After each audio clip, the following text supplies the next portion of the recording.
The glowing screen of the tablet cast a harsh, blue light across the dark kitchen island. I had just walked downstairs to grab a glass of ice water. My husband, Holden, was asleep upstairs.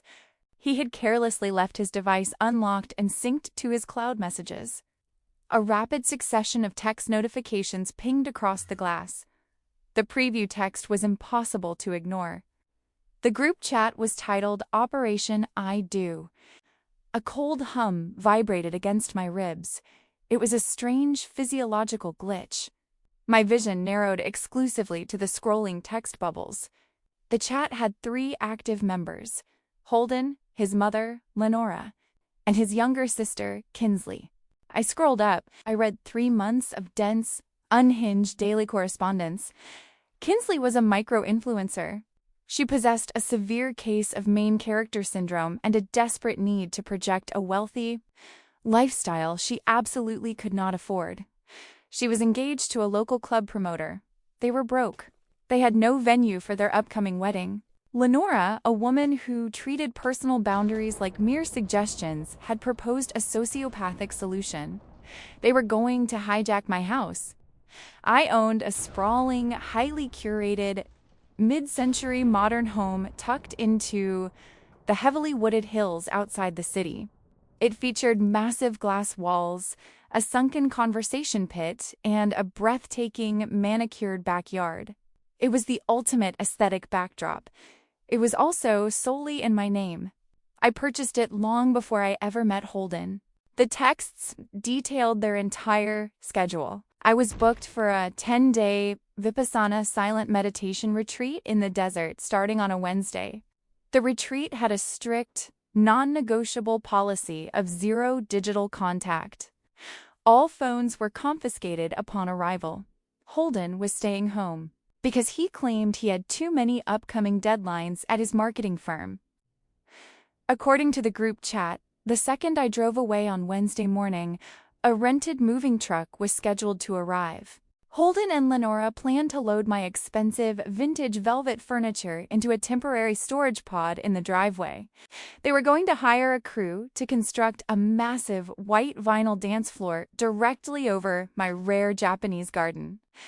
Kinsley had invited 200 guests for a Saturday evening ceremony. They were going to throw a massive, destructive party in my sanctuary.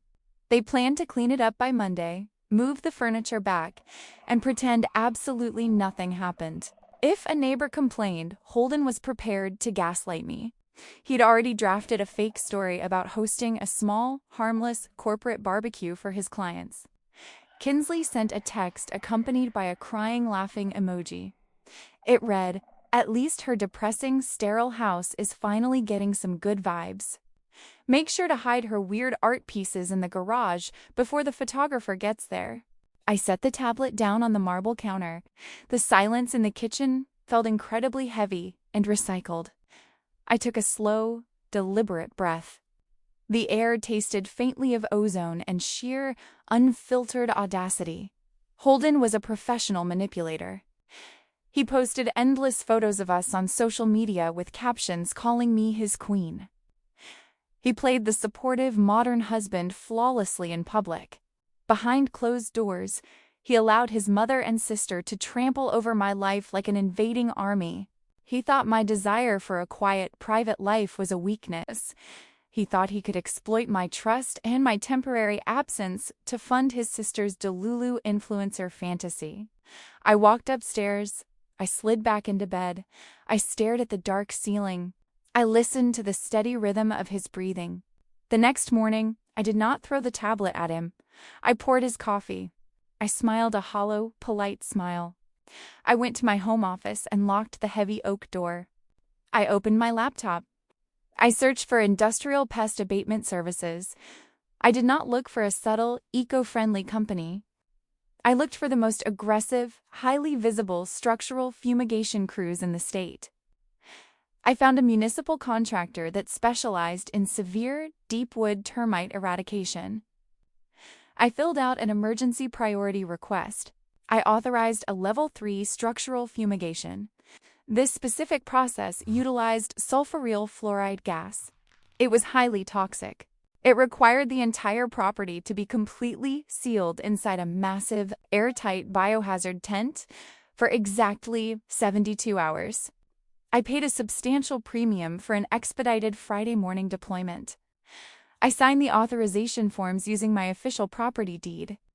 The contract stated that under strict state environmental laws, absolutely no human being could enter the perimeter once the warning signs were posted. I spent the next 2 days quietly securing my life. I packed my most valuable art pieces, my important hard drives, and my jewelry into the trunk of my car under the guise of packing for the retreat. I arranged for my 2 cats to be boarded at a luxury pet hotel. I told Holden the retreat required me to bring my own bedding and heavy supplies. He believed every word. He was too busy texting the caterers to notice the cold, dead void in my eyes. Wednesday morning arrived. The sky was overcast and gray. Holden stood in the driveway. He kissed my cheek. He told me to enjoy the silence and find my inner peace. He promised to hold down the fort. I drove away. I did not go to the desert. I drove straight to a high-end, long-term rental apartment I had booked across town. I unpacked my car. I opened my laptop and connected to the 4 discrete, battery-operated trail cameras I had hidden deep in the tree line surrounding my property. I knew the fumigation crew would cut the main power and Wi-Fi to the house. The cellular trail cameras were my front row ticket to the show. On Wednesday afternoon, I watched the rented moving truck arrive. I watched Holden and Lenora physically drag my expensive sofas and mid-century armchairs out the front door and shove them into a metal pod. I felt a sharp twitch in my jaw.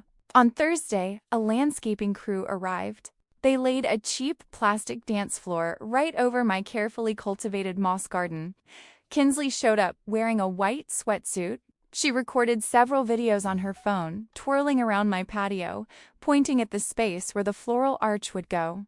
She was high on her own fabricated supply. Friday morning dawned crisp and clear. The wedding was less than 36 hours away. At exactly 8 a.m., the heavy rumble of diesel engines shook the quiet neighborhood. 4 massive industrial trucks rolled up my private driveway. They blocked the entrance completely. A crew of 12 technicians wearing heavy canvas overalls and hardutes piled out. They carried massive bundles of thick neon orange and yellow striped vinyl canvas. They carried heavy steel clamps and warning signs. The foreman marched up the stone steps. He pounded on the front door. Holden opened the door. He was wearing his pajamas. He held a mug of coffee. His arrogant, relaxed posture instantly vanished. He looked at the fleet of industrial trucks with profound confusion. The camera audio was crisp. "We are here for the structural fumigation," the foreman barked. He shoved a clipboard toward Holden. "We need the premises vacated immediately. We are dropping the tent in 15 minutes. Holden physically recoiled. He dropped his coffee mug on the porch. "What are you talking about? There is no fumigation. We are hosting a massive event here tomorrow. You have the wrong address." The foreman checked his tablet. He read my full name and the exact address.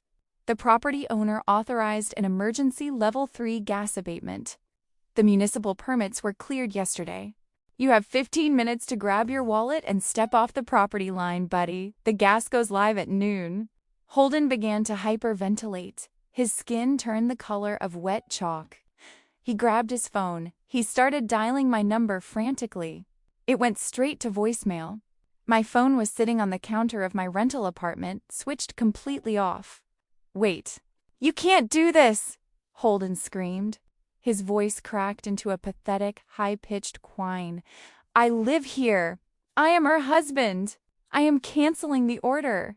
"You are not on the deed, sir," the foreman replied coldly.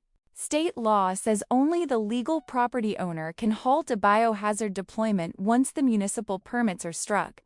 Step away from the house." The crew did not wait for his permission. They moved with terrifying mechanical efficiency. They hauled the massive, heavy neon canvas over the roofline of my beautiful home. They clamped the edges down to the foundation. They They slapped bright red, federally mandated biohazard warning stickers on the windows.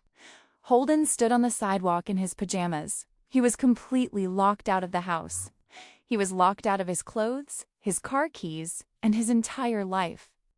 An hour later, Kinsley arrived. She pulled up in her leased SUV.